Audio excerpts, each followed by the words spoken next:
Welcome, everyone. My name is Tristan Claridge, and I'm the convener of this webinar series for the International Social Capital Association.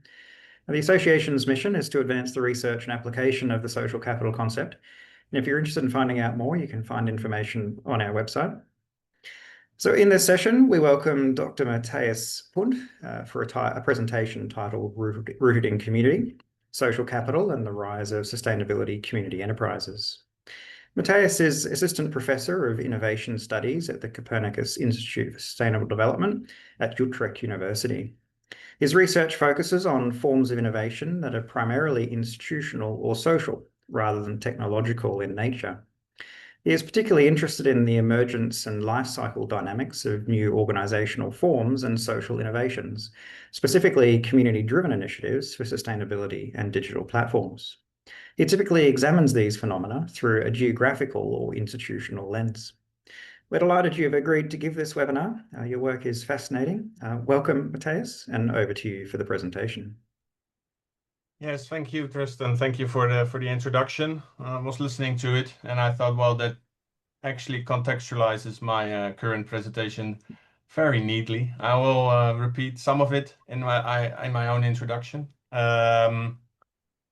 But yeah, thank you. Happy to be here. Thank you for the invitation. As already comes forward from Tristan's introduction, social capital is not usually my main topic of research. I am very happy to share about my work on social capital, however, because I recently, with some co-authors, published an article on social capital. This is also, I think, how I came on the radar here. But I'm also currently working on two kind of extensions and work that is very related to it. So I will present both the finished work and my work in progress, my current work today.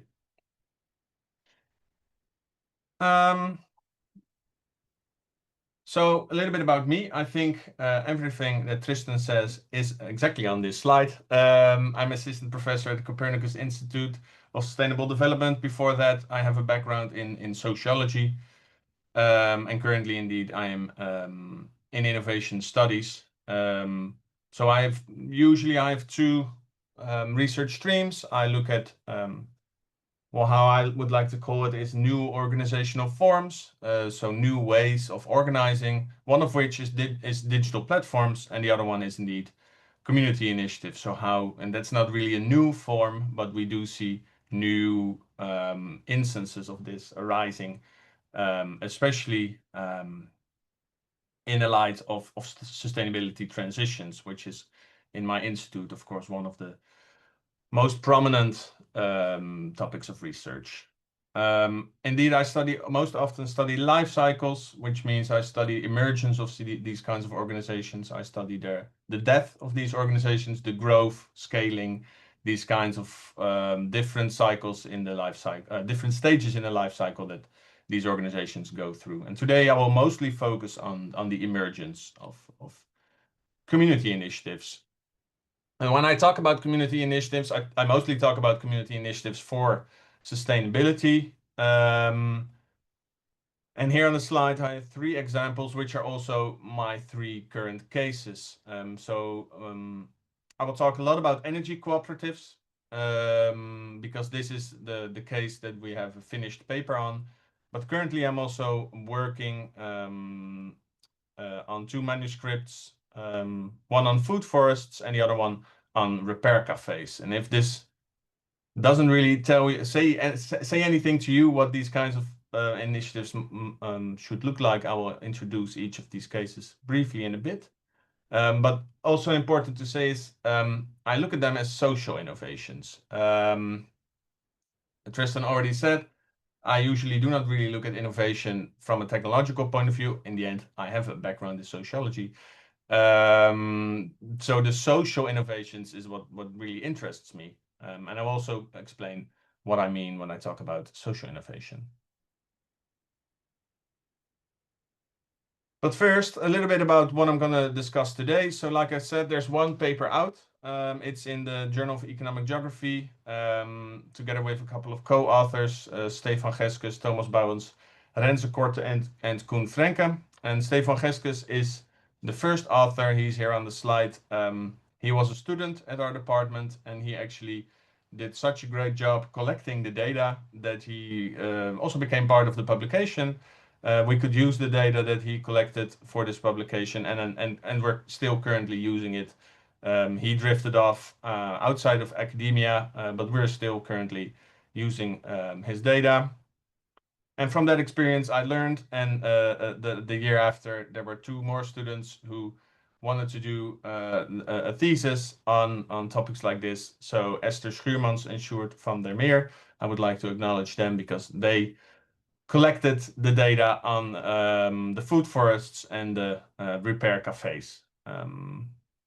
So currently also they are involved in writing up the manuscripts for publication on an article based on what they did in their thesis as well.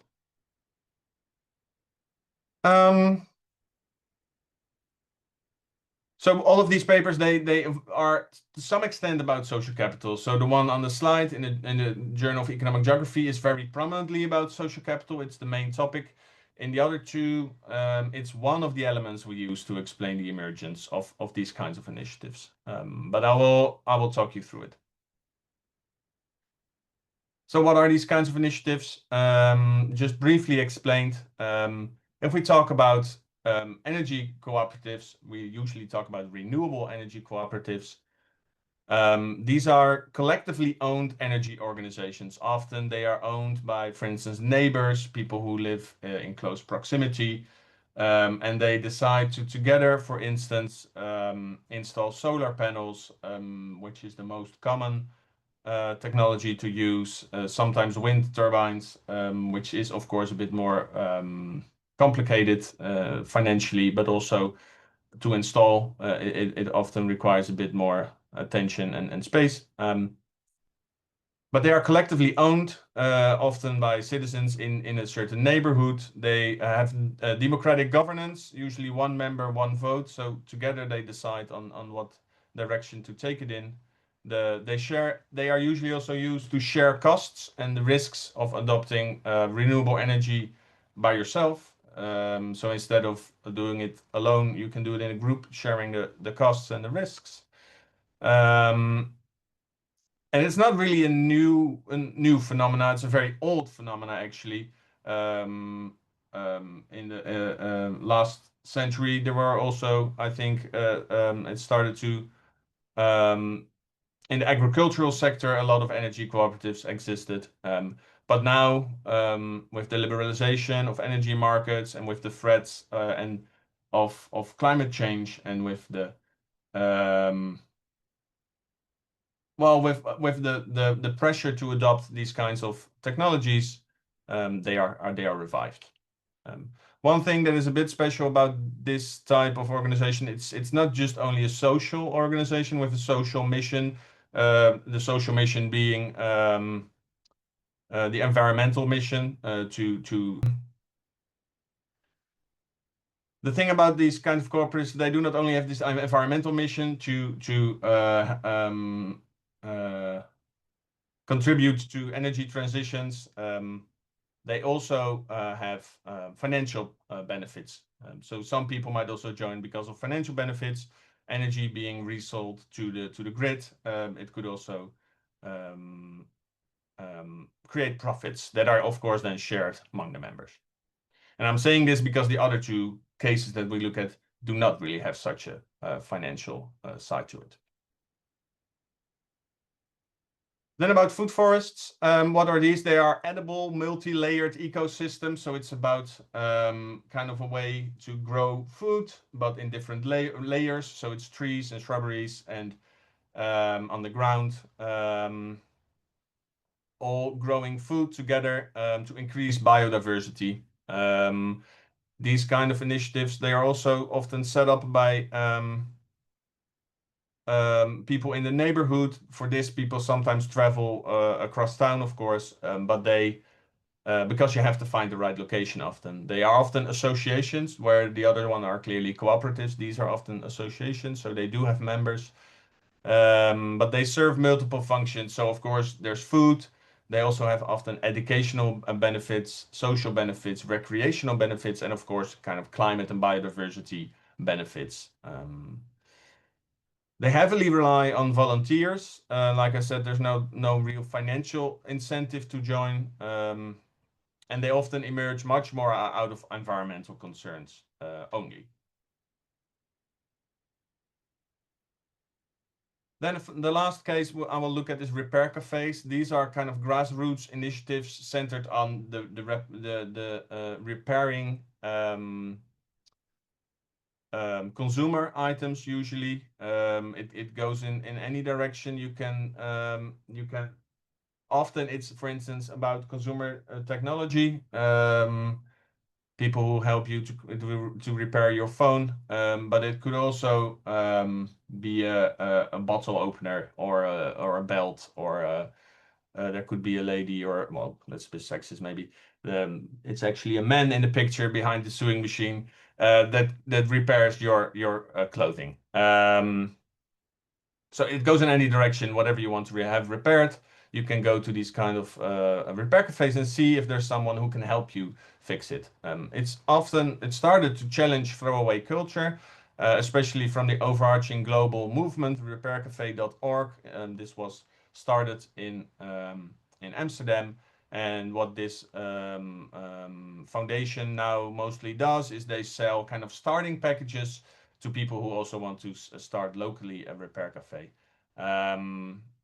It's often in more informal settings. There's not even a legal form, for instance, to these very small initiatives. They are in libraries. They are sometimes in elderly housing, close to the people who either need it or could help provide, for instance, repair services. And also these heavily rely on volunteers and have a very clear educational side as well. So often what these repairers want is not just that you come in and they repair your item for free. They also want to kind of make sure that you join in the process of repairing your own item. So maybe next time you can do it yourself, or maybe you realize how easy it is really to challenge this idea of the throwaway culture.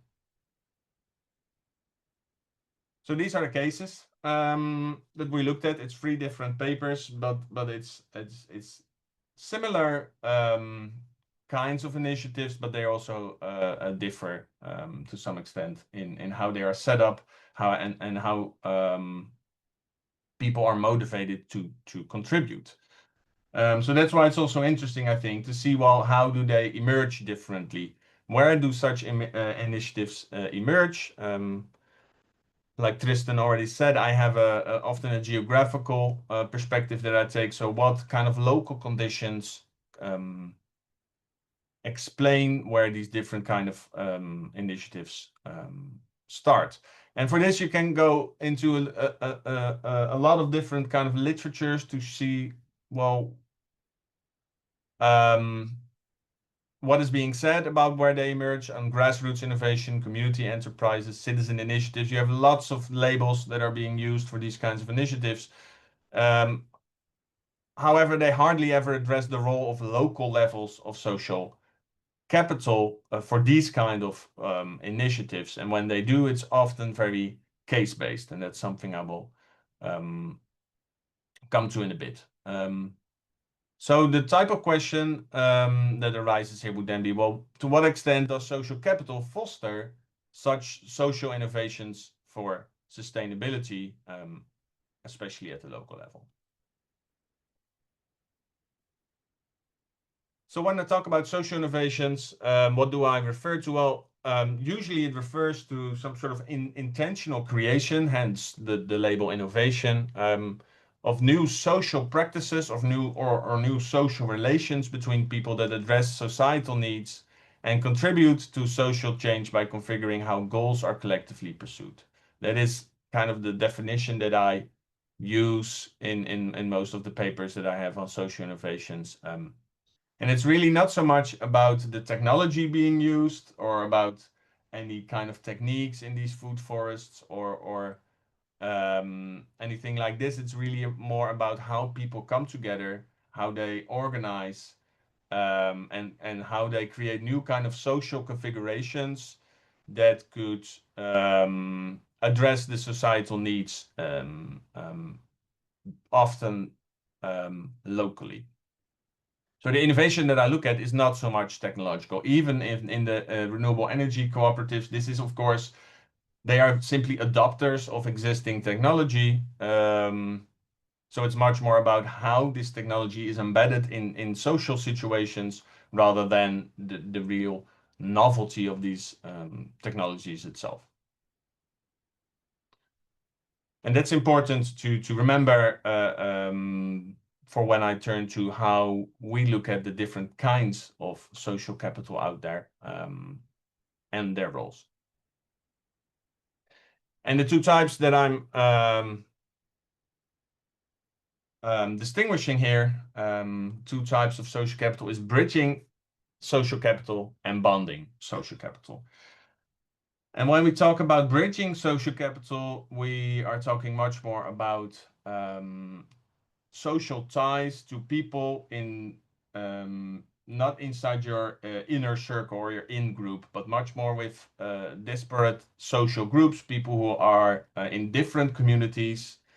And these are ties that cross different worlds, in a way, you could say, different communities. While on the other hand, bonding social capital is much more about ties within a defined social group, for instance, ethnic groups, local groups, interest groups, and in which increasing number of ties lead to highly clustered, tight knit networks, which are a lot about kinship, friendship, and people who identify as one group. And social capital, bonding social capital is really created through these ties within a certain group and bridging by ties between different defined social groups. And if we look at the traditional literature on innovation, they have a clear kind of findings. Well, what type of social capital normally matters to technological, often innovation, because that's what they focus on a lot. A lot of innovation literature is really on technological innovation.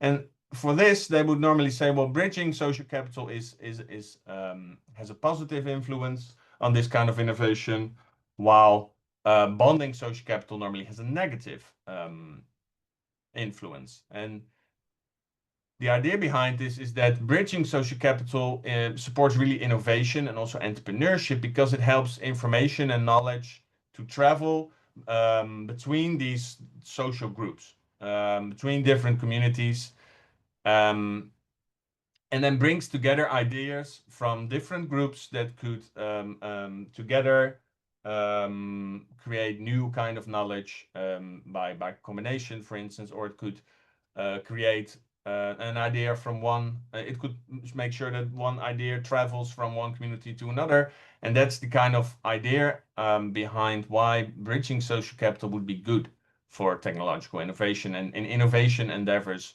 more generally, because it would spark creativity. On the other hand, bonding social capital, the traditional literature normally says, well, that has a negative effect, because in these kind of tight-knit communities, there's often certain social norms that often penalize deviant behavior, which innovation often is. It is about new kind of behavior, and hence it's often seen as harmful to communities' potential to adopt new knowledge. That's the traditional idea. Of course, like I said, I don't really look at technological innovation. I look at social innovation, and therefore we argue, well, I think both types of innovation actually, both types of social capital, I mean, would have a positive effect on social innovation. Of course, it could still rely on traveling information. If someone from one community hears about this idea to set up your own food forest or your own energy cooperative, if that travels, that could spark this idea to happen in other communities as well. But because these kind of social innovations often heavily rely on things like collective actions, shared responsibility, and new kind of social arrangements, it is also very important that locally people are, there are certain tight communities that foster this collective action. And that's why we think, well, bonding social capital is at least as important as bridging capital, maybe even more important potentially. And that's a very strange idea. If you look at the social innovation literature, it traditionally sees social innovation as being embedded in already existing social structures and relational contexts. And it also clearly echoes Putnam's view on the dilemma of collective action, right? So if people do not trust each other, if people think someone else might free ride on collective action, then collective action doesn't take place. But in areas where social relationships are based on trust and generalized reciprocity, so in these, in other words, where bonding social capital is relatively high, citizens are way more likely to participate in these kinds of social organizations and collective action. Empirically, this is also proven for different types of citizen initiatives, but most of these cases are very case-based, hyper-localized case studies on one or a few of these initiatives, qualitative studies often, and the comparative elements and also the differentiation in types of social capital as we do, that has not often really been studied. So yes, we do believe that what we study makes a lot of sense, because all these kind of case studies, they also point in a direction that social structures, pre-existing social structures would matter. What we try to add to this is a more macro level kind of perspective, a regional perspective. And there we also kind of have two hypotheses. Well,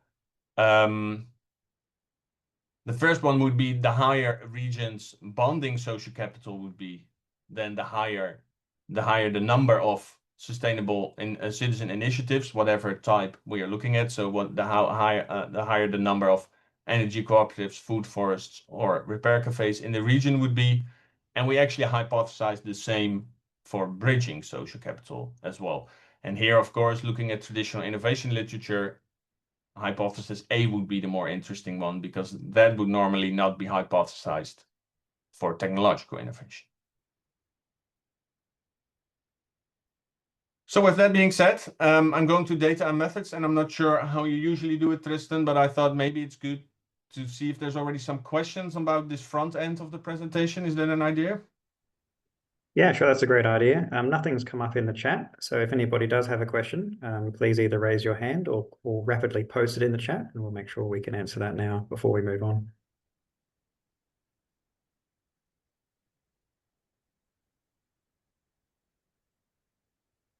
Doesn't look like there is anything. If you want to continue, of course, if a question does come up that's relevant to the first section of what you've talked about so far, then I'll let you know. Yeah, thank you. So a little bit about how we study this, what kind of data we used, and what kind of methods. I keep it simple because the data collection is not exactly the same for each of these projects. So I mostly talk about their commonalities and sometimes some specifics if that's really important. We look at the case of the Netherlands simply because that's where I'm from, and that's also where my students focused on. And it's very hard, together with some colleagues, I'm also looking at European level studies, but the thing with community initiatives is that they are very hard to trace because they are not very formally organized often. Depends a bit on what kind of initiative you're looking at. They're not very formally organized, hard to trace. Sometimes they only have a Facebook account as a website. And if you find that Facebook account, you never really know if it's still active or not. So it's kind of hard to really identify these kind of initiatives. So that's why having a smaller scope is much more easy. But maybe important to say as well is, well, we look at the municipal level. So when we talk about different communities, we talk about municipal communities. For some communities that makes more sense than others, very big cities, of course.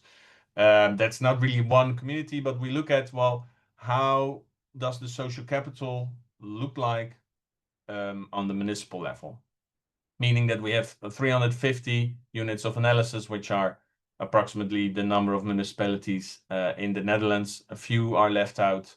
And there's also a lot of reorganization going on. I think nowadays it's less than 350, but we used 350 that were at the time the municipalities that were recognized. So for each of these cases, we start from existing databases. For cooperatives, we start from an organization which is an intermediate organization, and I think it's a cooperative of cooperatives. So a lot of energy cooperatives in the Netherlands are a member of Hier Opgewekt, which basically means, I think, sourced here in English. And it's on a yearly basis, they publish a list of their members and where they are located and when they are founded, which is often the information we need. For repair cafes, we use the overarching foundation, repaircafe.org. They have a list of repair cafes on their website. It was a little bit more tedious to find this out because you literally have to search each and every municipality on their webpage. So Sure did a very good job there for me to find all the repair cafes. And then the last one we built on a study by Anna Roodhoff, who you see on the picture, who already did a different kind of study on food forests in the Netherlands. She identified over 100 of these kind of food forests. And together with my student Esther, we expanded this, which we did for most of these cases by doing additional web searches to identify potentially missing projects, which means that we have around 600 renewable energy cooperatives in the data, 550 repair cafes, and 250 food forests in the Netherlands alone. Which also shows that it's not a small thing, even though these are very localized initiatives. Together, it's over 1,000 of these initiatives throughout the Netherlands, which is only growing. So it's kind of a together they make kind of an impact on these kinds of transitions that we study. So then a little bit about the dependent variables. So what are we trying to predict? So for the renewable energy cooperative paper that is being published, we look at the number of cooperatives per municipality. We don't really use time-dependent data. So it's really a cross-sectional study. After we published this, I thought, well, why don't we look at time-varying data, much more at emergence rather than presence of initiatives. And that's why for the repair cafe and the food forests studies, we actually look at repair cafe and food forest per new repair cafes and food forest per municipality per year. So how many are newly introduced per municipality per year? That's the dependent variable, making it a longitudinal study. So then about the social capital approach we take. It's a bit, I don't want to call it unconventional because that sounds like it's experimental, but it is kind of unconventional, I think. So what we do is we have a social network approach. So one of my co-authors, you see him here on the slide, Renze Korte. At some point, he was able to receive all the data from Hives. And what is Hives? Hives was kind of the Dutch Facebook before Facebook took over in the Netherlands. And they gave it to him for free. I think they regretted it later very much because I think they could have made a lot of money with this data, selling it to others actually, if they wanted to. But they gave it for research purposes for free to Renze Korte. It was an anonymized snapshot of the entire social network, so all the ties between people. And it was in 2010 when over 10 million users in the Netherlands. At the day, I think the Netherlands had around 16 million inhabitants, 16.5. So a lot of Dutch people actually were a member of this social network, and we have all the ties between these people. Anonymized, of course, so we don't know anything about people's actual networks, but we do know someone in a certain municipality has ties with people in what other municipalities.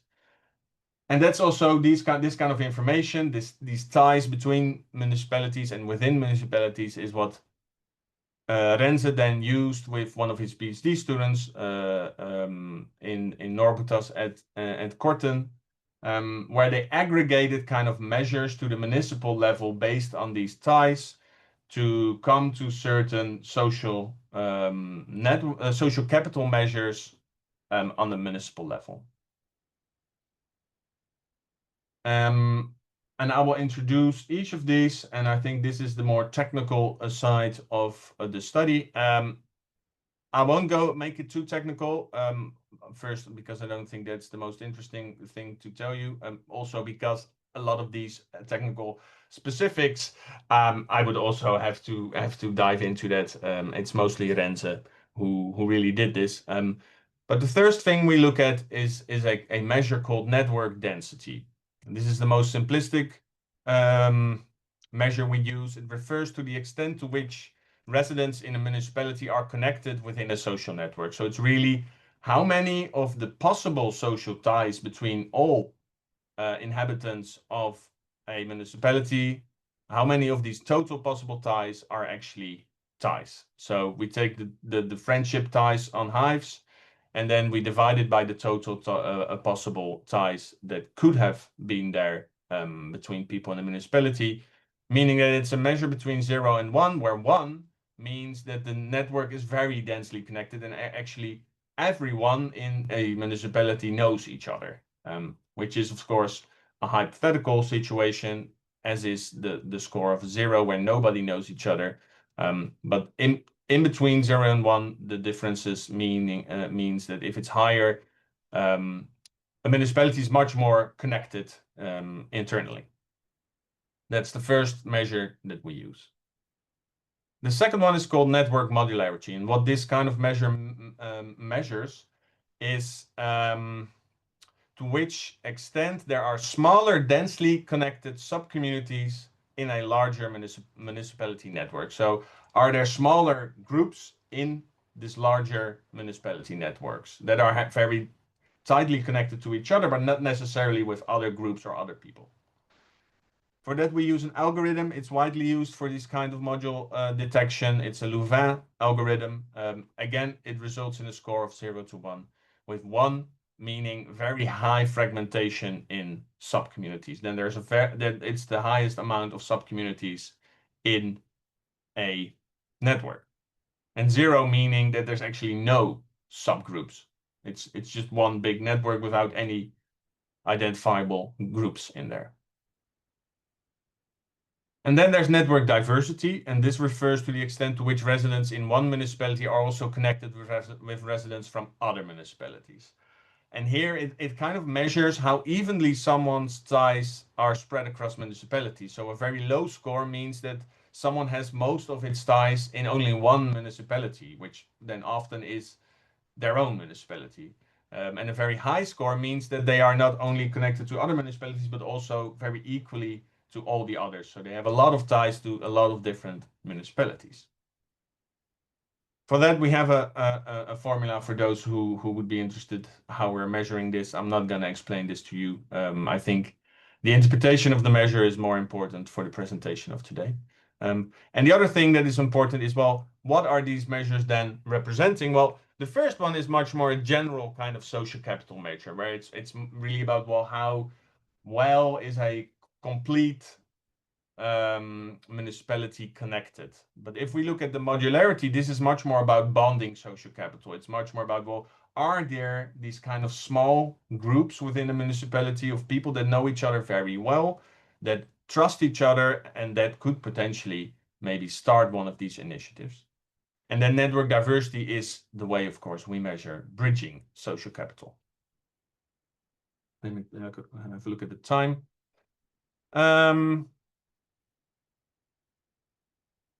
So if that was not clear, I have a picture that maybe shows it a little bit. So here you see a couple of fictive networks. I made these up for illustrative purposes. So if we look on the left side of the slide, we see three networks with low density, network density. If we compare them to the right, it's simply low because on the right-hand side, we see much more ties within the municipality itself. So that's the main difference illustrated between low and high density. If we then look at bridging, for instance, if we look at the top left network, we see there's only few ties that extend beyond the boundaries of a municipality. Well, if we look at the two that are below that, there's many more ties that cross the boundary of a municipality. So that would be really what this kind of bridging capital would be about. Maybe the most important one to illustrate is the bonding capital. And here you see at the bottom two networks, these have high bonding social capital, where you see three different sub-communities really clearly connected to each other, but not so much, there's not so much ties that cross these kind of sub-communities. So you have a green community, a blue community, and a red sub-community within the municipality. And these are really these tight-knit groups that maybe know each other so well and trust each other so that they can start such an initiatives, for instance. So that's it. This is based on nothing. It's really for illustrative purposes. So I hope it might help the interpretation a bit. So if we then look at, well, how does it look like the distribution of this kind of social capital measures across the Netherlands? We see that if you look at, well, how densely are these municipalities connected, we see that a lot of them are very well connected in the south of the Netherlands, in Limburg and partly in Brabant. Also, the islands are very well connected, and that already tells you a bit that it's also it's much easier to be very tightly connected if the municipalities are smaller, of course. But I think the most important thing of this slide is if you look at modularity and network density, you see modularity is much more in the east of the Netherlands, while diversity, so people who know others very well in other municipalities, is kind of centered in the middle of the Netherlands, around Utrecht where most of the cities in the Netherlands are actually also located. And even though I don't really have a real explanation for this, what I think is the main purpose is that you clearly see that it's not the same municipalities that have high values for all of these three measures. So they are clearly measuring a different kind of social structure locally.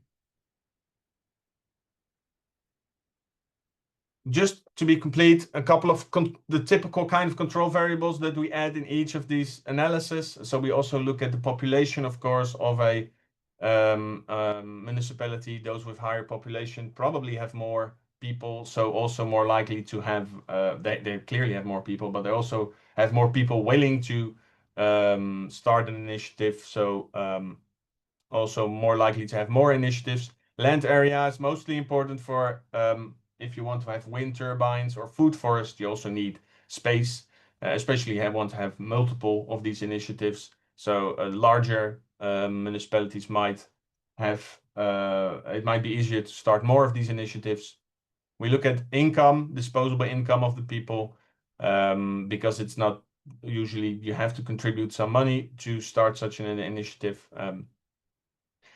We look at green voting, so how it is kind of a way to measure how environmentally aware people are. A little bit more about that later, because in the two latter studies, this is also a key dimension that we look at next to social capital. And then we look at education and prior initiatives in the longitudinal study. So are there already other initiatives in this municipality?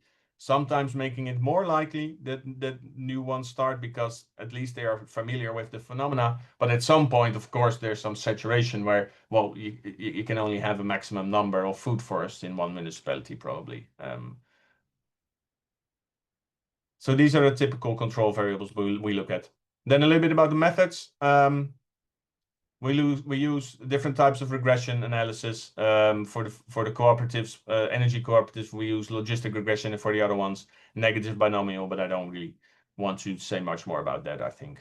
So if you have any questions, feel free to ask, because I want to go to the results.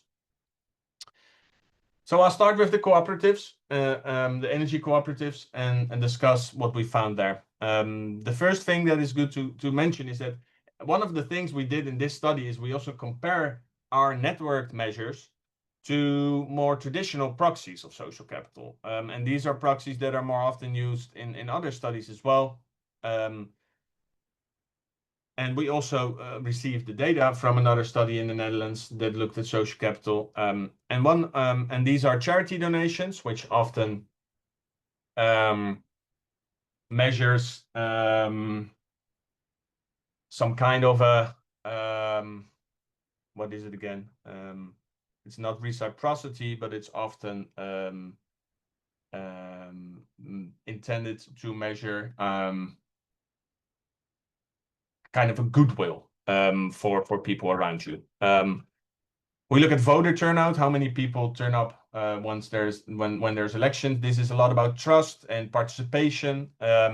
And then we look at blood donations, which is often a proxy of reciprocity. And together, these are often also seen as underlying pillars of social capital, of course. And these are proxies that would measure, well, where is social capital really found? So we compare our network measures, the blue maps that I showed you, also to these red maps. So here, I'm not going to show regression tables because I always think that is very boring. Also because then I would really have to point you on what to focus. But here I do show you the effects that we found in our regressions. So there's clearly a positive effect of network density. It's very high for mostly technical reasons because it's a very small variable, meaning that the coefficient often becomes very high. So don't read too much into this very large size. But what we see if we look at our measures is that the network density and the network modularity, they both have a positive and significant effect, while network diversity doesn't have a significant effect, and also it has a negative effect.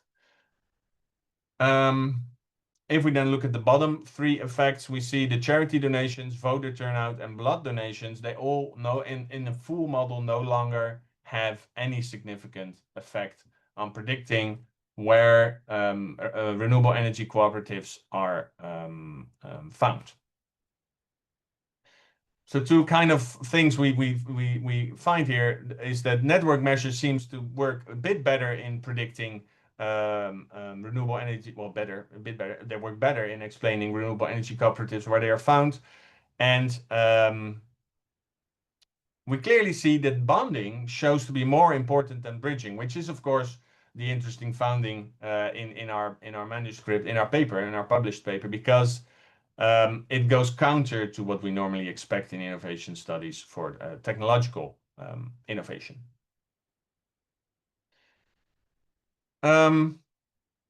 Then I turn to the food forests. One thing we did there is we didn't only look at social capital, like I said, we also looked at local environmental awareness. And I didn't really put it in the front end of this paper because the presentation is mostly about social capital, but it is an interesting comparison. So what kind of dimension matters more to these initiatives? They are clearly communities. There's a social dimension. We showed that in the first paper, but now in these two other papers, we also want to see, well, is it not also about an environmental dimension? They are really often founded with environmental concerns in mind. So how do these two kind of dimensions, a social and an environmental dimension, relate? And for that, we have two measures. One of which is we looked at the citizen science platform, waarneming.nl. I think it's also observation.org. I think it's the same organization actually. And on this web platform, people can actually make pictures of animals or plants and then submit them to the platform to map biodiversity. So the app would recognize, well, this is an oak tree. Thank you very much. Now we know that an oak tree is located in this location. And that to us clearly says that people are aware of their environment, they are aware of biodiversity, and that's, of course, the most important sustainability issue for food forests is biodiversity. Next to this, we also looked at Green Party voting. I already said it as a control variable for the other study, but here we also look at it, well, if people vote for the Green parties, GroenLinks being one of them, but we also looked at two others in the Dutch system. If they vote for these parties, it also signals some form of environmentally awareness. That was the idea. So here we see again the results. Again, we see a very large effect for network density. We see a network modularity, which is positive and significant. The only thing for our network measures that is different this time is that network diversity, so ties to other communities, bridging social capital, so to speak, is not only negative, it's also significant. That is a bit surprising. I would have expected, also based on the energy cooperative study, that that bonding social capital is more important than bridging social capital, but a negative effect is a bit surprising. A bit more about that in a second. And we also see that indeed environmental awareness seems to have an effect. The plant observations variable is positive and significant. The green voting is not. But I think for today, the most important observation here would then be that social capital actually explains the emergence, even when we look at environmental awareness locally. Again, bonding shows to be more important than bridging. And surprisingly, bridging shows a negative effect.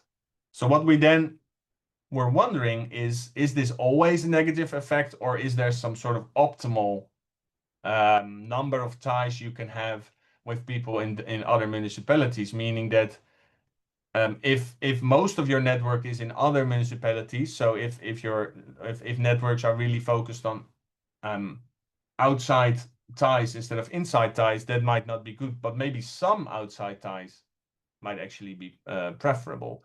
So that's why we try to measure some sort of reversed U shape. So is it the case that in first, when you have more ties to other municipalities, that it might actually be a good thing in starting these kinds of initiatives? Well, at some point, it might be too much, meaning that it starts to have a negative effect. And indeed, if we model it like this, and we did this by taking network diversity and the square root of network diversity in one model, we see that network diversity has a positive effect, really signaling this first growth or first positive effect of having ties to other municipalities, while later the square root effect shows that it at some point also drops.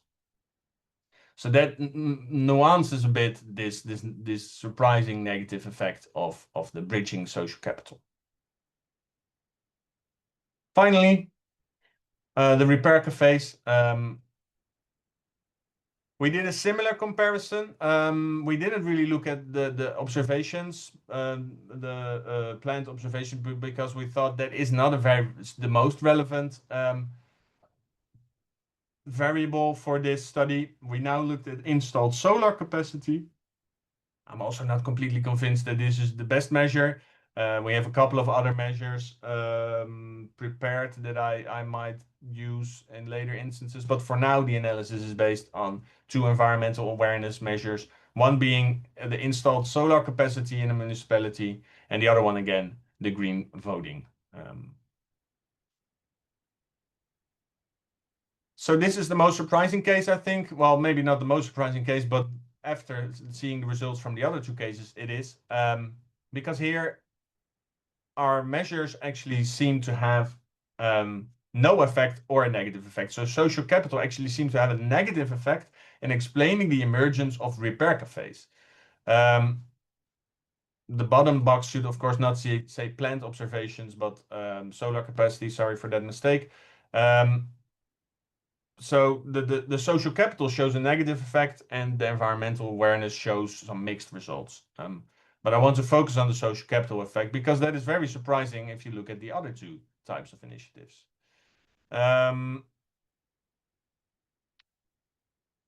So the network modularity, it doesn't really seem to be about any subtype of social capital, not really seem to be about bonding or bridging, but the general connectedness in a municipality seem to have a negative effect. I'm going to talk about why I think this is the case, but I'm going to do this in my conclusions. So if we look at these three cases, what can we really learn? And I think I took the three most prominent conclusions today. The first one being, well, what about social capital and social innovation? Well, what I think is clear from my presentation, I hope it's clear because that's one of the main messages, is that we really counter these traditional ideas from innovation studies that bridging social capital and traveling knowledge is important for innovation. Of course, we saw that it still has an effect sometimes. We saw some sort of positive effect in first instance for the food forests. But what it clearly shows is that innovation that really involves these types of collective action, they seem to benefit much more from bonding social capital, from tight-knit communities that trust each other and collectively are willing to start such an initiatives. The exception, of course, we saw is repair cafes. And I think what my hypothesis would be, what my interpretation of this negative effect would be, is that most of the activities that repair cafes are providing, so repairing certain objects, that already takes place in tight-knit communities much more informally, where in tight-knit communities, people do not necessarily start growing apples and potatoes together or buying solar panels together in a formal way, in informal ways. They really need kind of a formal way to do this. I think in communities that are very well connected, where people know each other very well, people will just knock on each other's door and say, okay, I know that you're a very technically gifted and my phone just broke down. Can you have a look? They don't really need this kind of formally organized repair cafe to do so. That's my expectation. But of course, that should be studied to actually confirm that. Then a bit about the measures. Of course, we used some unconventional measures in all three of these studies. And in our context, these social capital proxies have little explanatory power. Previously, we also formulated it in the paper. Sometimes they are superior to it. Reviewers didn't really like that. I also don't think that is necessarily true, that our measures are better, but I do think they capture different dynamics. Especially because proxies are ultimately often trying to predict the regional presence of one outcome of social capital with another. So charity donations, to me, is an outcome of social capital. And to take this outcome of social capital to then predict where these kinds of initiatives emerge is predicting one outcome with another. And you're not necessarily capturing the underlying social capital, but the outcome. And that's what I think. And that's also following Putnam's idea that these are maybe more diagnostic signs of social capital, not really social capital itself.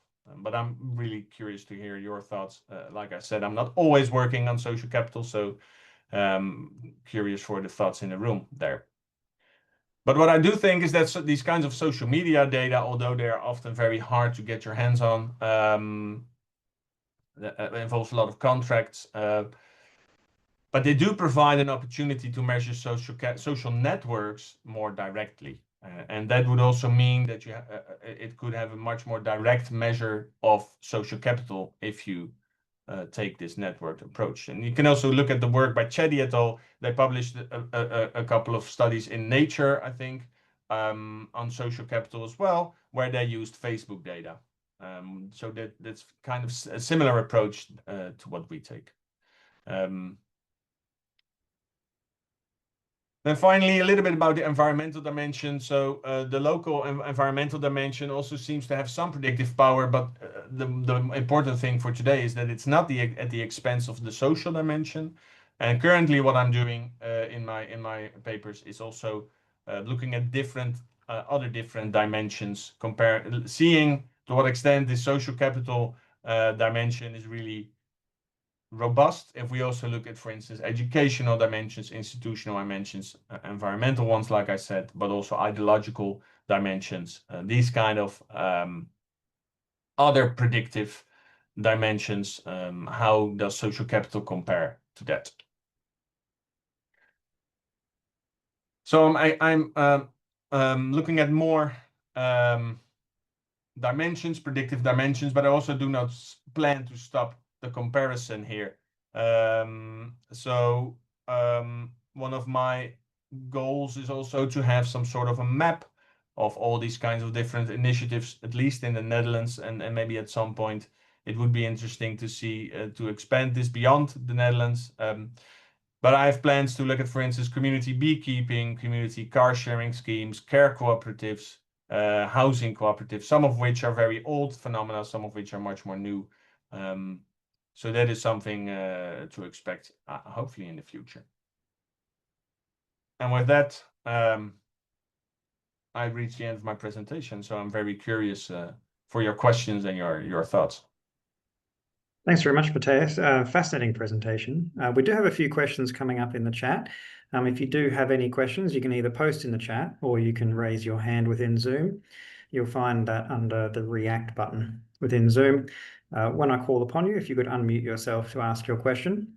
Of course, if you are not in a position to ask the question yourself for any reason, just feel free to let me know in the chat, and I'll be happy to read out the question on your behalf. So before we get to those questions that are in the chat, perhaps we can talk a little about the measurement side, because I think a lot of people maybe are not aware that bonding and bridging can be defined quite differently. And the approach that you've taken, I don't think is at all unusual, but you've very clearly taken the network approach to understanding and measuring, or at least measuring the distinction between bonding and bridging. And even the way that you defined it was more of an attitudinal approach to the difference between bonding and bridging, rather than looking specifically at individual ties, which is the other way that can go about it. Now, that might sound to be in conflict, that you're using a network approach, but you're using an attitudinal way of understanding it.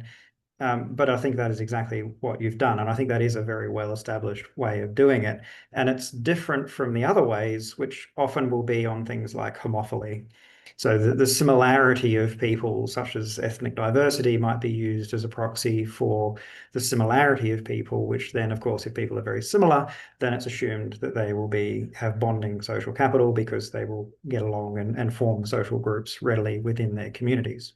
So I just wanted to clarify that first before going in, because in fact, the very first question is about linking social capital.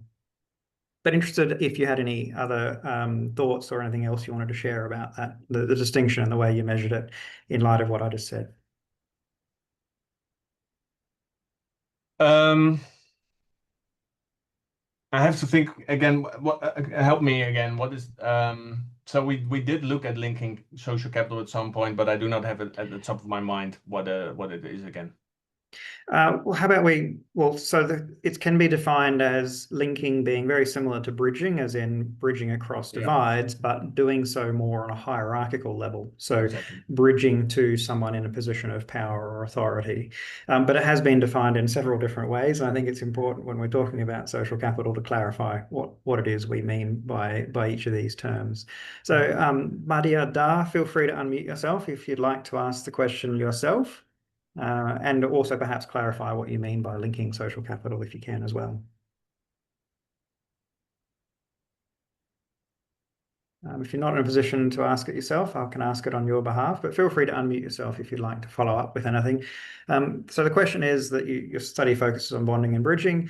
Why was linking social capital excluded, considering its potential importance for long-term sustainability? Yeah, I think that's a good question. If linking social capital is indeed about these I remember now that you said it about these hierarchical ties, maybe also ties to different kinds of actors that might play a role. I think that is actually a very important thing to look at. I wished I would have done that, but that is, of course, not really information that we could source from the network we have. They are anonymized. I'm not sure if there's any. You could see if there's any references on in their biographies, but then I don't think that's very trustworthy, because who puts really certain affiliations on the social media? I don't think that's very trustworthy, self-reported data. But I do recognize the importance of this, and that's also one of my very last slides. I recognize the institutional side of things is also very important indeed. What I'm interested at looking at as well is, well, how is institutional support from in the local area organized, not only from a governmental perspective, but also maybe similar types of organizations. So another study we looked at is, well, do, for instance, these energy cooperatives emerge also in close proximity to cooperative banks, which have a very similar institutional setting, but could be very powerful players to help if you have the right ties to them. I'm not sure if I could think of a way to measure these ties with these kinds of actors, but I do think it's important to look at them. Yeah. Yeah, and perhaps different types of initiatives might require different types of ties, effectively different types of social capital, because if an initiative requires various approvals and authorizations, then perhaps you do need that sort of linking connections into people who can help to grant or provide information about how to go about getting those necessary approvals. Whereas if your community initiative doesn't require that, then perhaps the linking ties aren't required at all. Yeah, no, and I think the kind of qualitative case studies that I've looked at, that I refer to, they clearly show these kinds of important ties.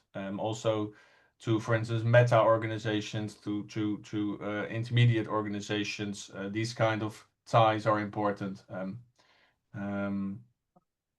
I don't think they're really studied in a social capital, from a social capital perspective necessarily. So that might indeed be an interesting addition. Yeah. Yeah, I think so. The next question is from Shirley. Feel free to unmute yourself to ask your question. Good morning, everyone. I'm Shirley Hutter, and I'm from Utrecht. And I was just wondering if the hives information is a bit outdated, because it's quite a while ago that it was used. And now people are much more aware of environmental issues. And so that's why maybe some of the outcomes of the study didn't tally. Very good point.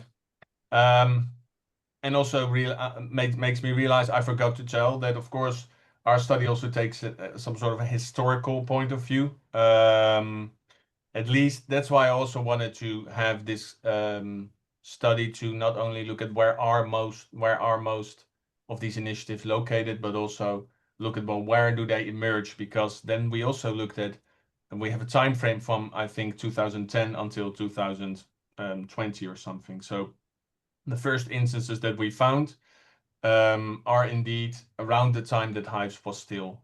So the Hives data is from 2010. So if we take that approach, it is still accurate, but indeed over time we cannot really capture the changes in this network, because first of all we have a snapshot of the data, and like you said, Hives is now defunct. It doesn't exist anymore. So that is indeed a very fair limitation of our work. Yeah. Okay, thank you.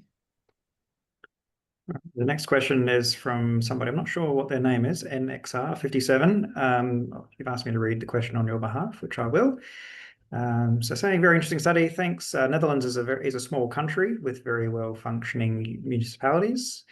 Do you think your experience can be used to study social capital in a village setting where many of the structures are different and or does not exist as it does in your study? I would think so. I don't think our measures for social capital are necessarily depending on how a municipality is organized. Maybe to some extent that it defines where people meet and how people meet. That could be possible. I'm not sure if that is really about well-functioning municipalities, but I'm sure that there would be some certain cultural differences or national differences in how people meet and how people are socially organized that could make a difference. But I don't think that it would necessarily mean that these kind of bonding and bridging dynamics would be entirely different elsewhere.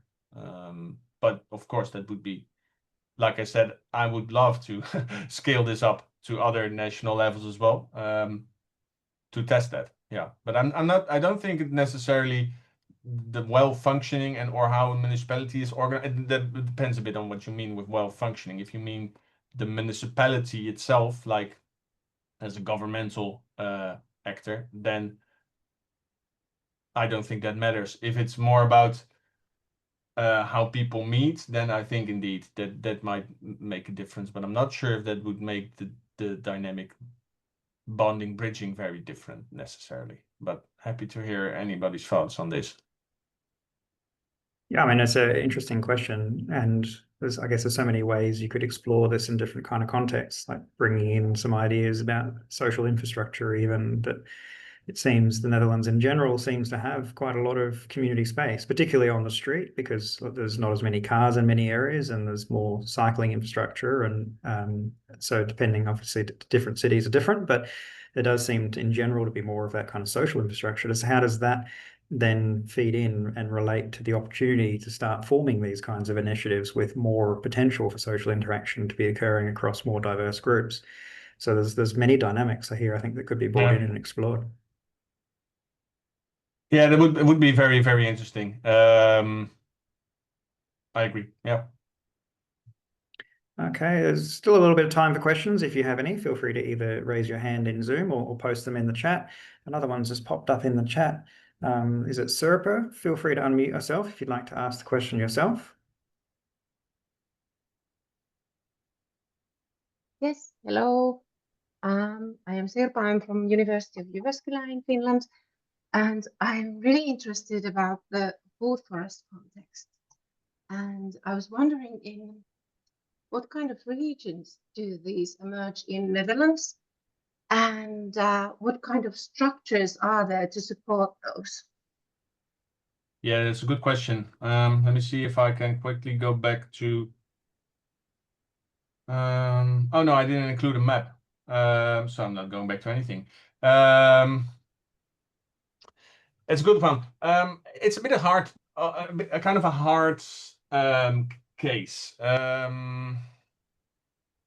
because food forests, they differ a lot. I think energy cooperatives, they, of course, it depends a lot on space, but in the end, it's about installing solar panels on someone's roof. And if that's stable somewhere in the countryside, that's fine. But if it's an apartment building 20 high, that's also fine.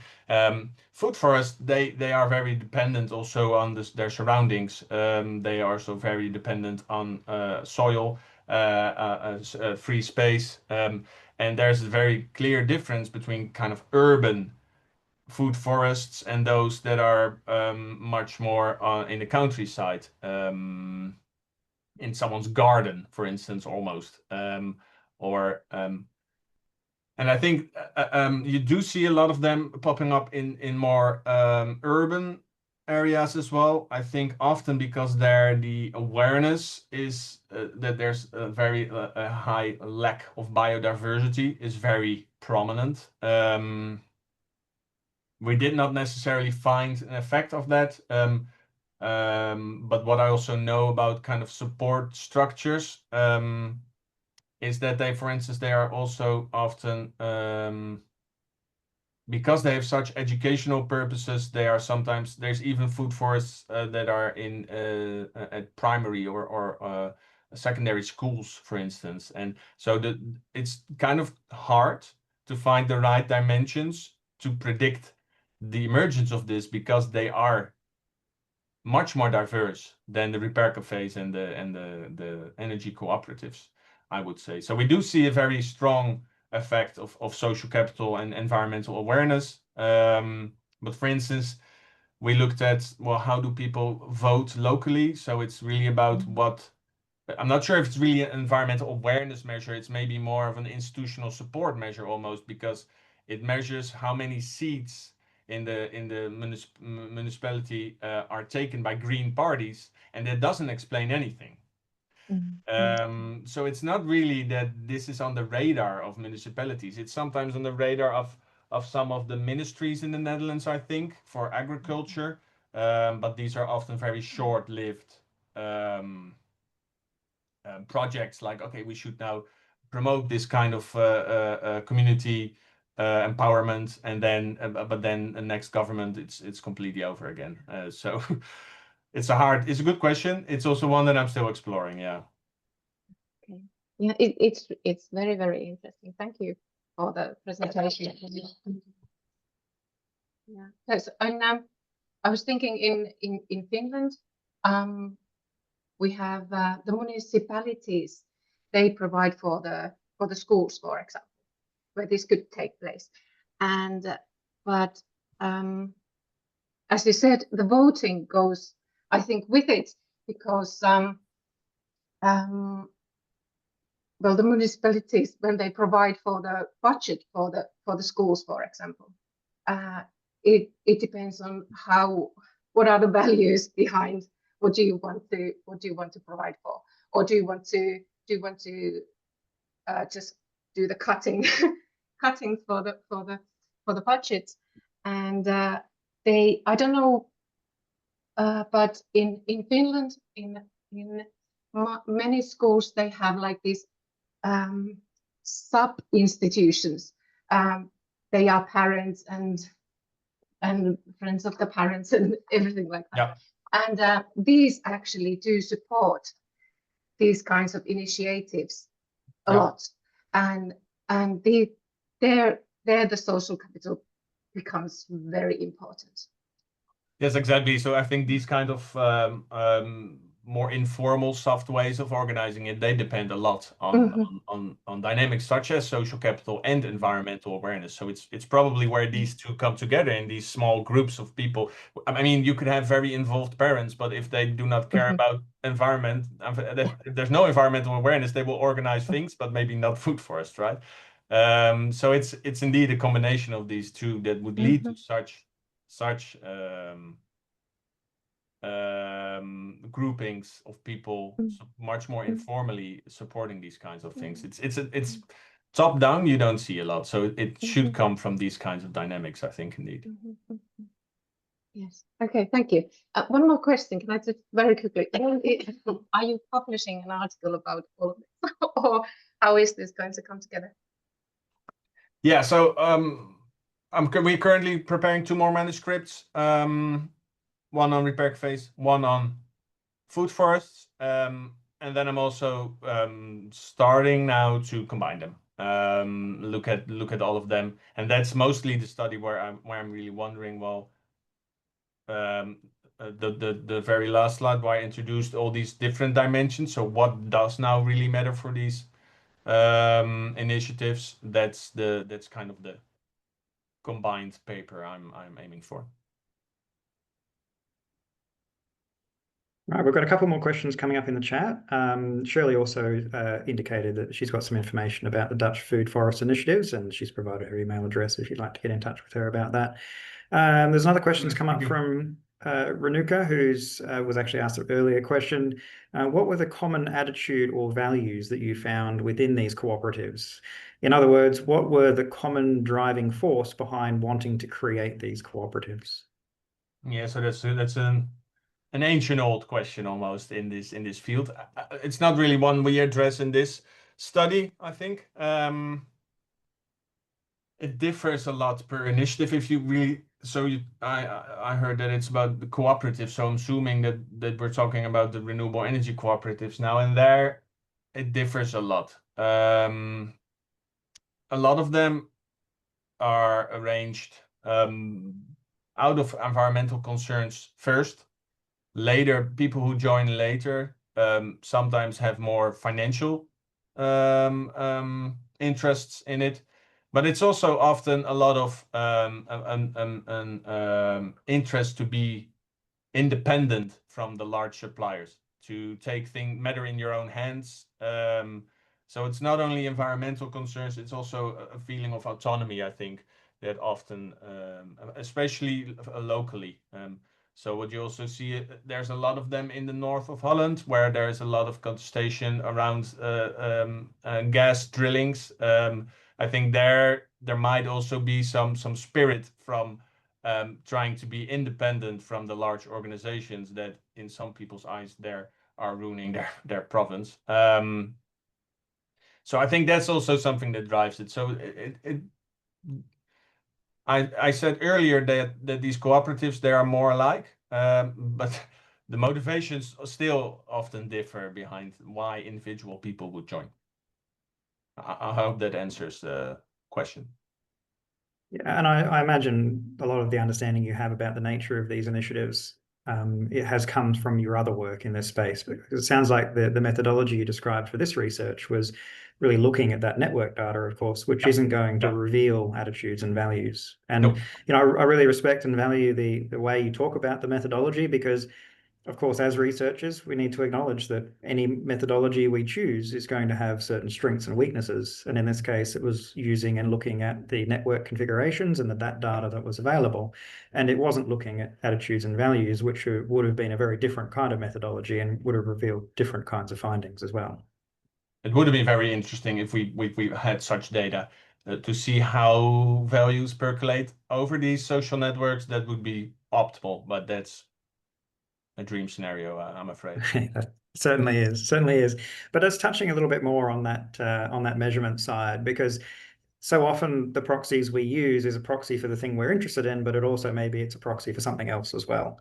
And so that kind of potential for a curvy linear or a non-linear relationship between the bonding social capital that you were finding, perhaps when you find communities that have a lot of connections outside of that municipality, it could indicate a lack of place-based belonging, you know, that kind of value and attitude kind of idea, where it's extremely high.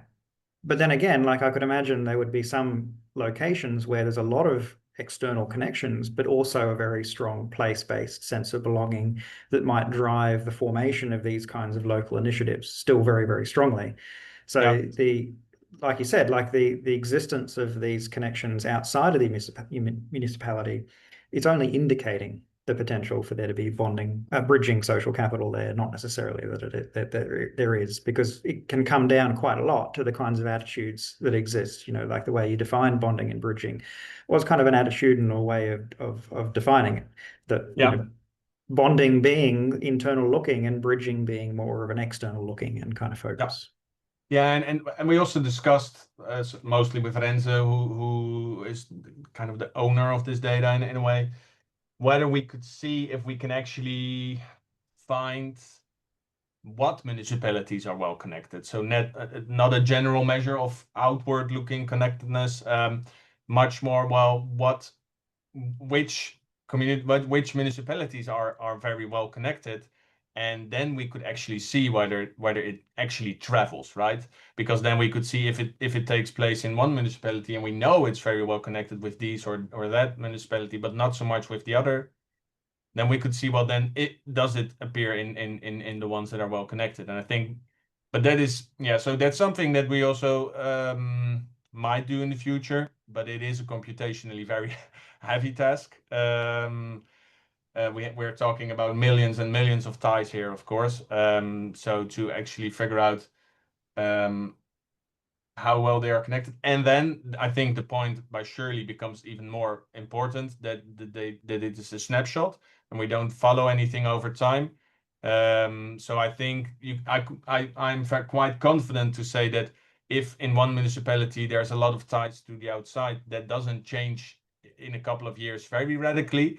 But if it's about ties with specific municipalities, that is, of course, then it's much more fine-grained already what we're looking at. And then I would also be less confident to say that this is a very stable measure necessarily to look at things that happen over time. Yeah, and perhaps trying to uncover what that is an indicator of as well, because it could be an indicator of high physical mobility, that people are moving in and out of the area and maintaining their ties with other places. But again, that doesn't necessarily mean there's a lack of place-based belonging within that community as well. So we have a couple of minutes left if anyone has any final questions, but we're getting very close to the end time. I wanted to make one other point about the bonding social capital as well, because I think quite often bonding is correlated with there being cognitive lock-in, constraining behavior, less likely to want to take on new ideas and initiatives because of the strength of the connectedness within the community. But of course, that's to some extent, that's value and attitude as well. It's almost normative in itself that some very tight-knit communities are extremely innovative and try new things because that's normal and appropriate within that community to do it, whereas other communities that are tight-knit are very constrained. No, you don't do anything different than it was before. And again, this is just coming back to the proxies and the data that you have available for this study is indicating certain things, and just being aware of the limitations of that as well. Yep. No, exactly. So All right. yeah. Sorry, go on if you had something else to say. No, nothing to add. I completely agree. No. Yeah. And as I said before, I really like the way you talked about the methodology and the fact that it is an indicator, because I think sometimes with social capital research, there's a tendency to choose the indicator, to do the measurement, and then talk about it as fact. This is the social capital, whereas you're saying this is indicating the social capital, which is, of course, exactly the situation. Yep. So it appears there are no more questions. So we'll look to wrap up the session. Matthijs, thanks very much for the presentation. We really appreciate it. Thank you for inviting me. We've got a fantastic webinar series coming up for if anyone's interested. I'm actually giving a webinar this Friday, looking at how we can bring together all of the different theoretical approaches to social capital. And perhaps there's different ways of seeing the field there. So if you're interested in the general theory and research and measurement of social capital, you might want to come along to that. And of course, check out our website for all of the upcoming events as well.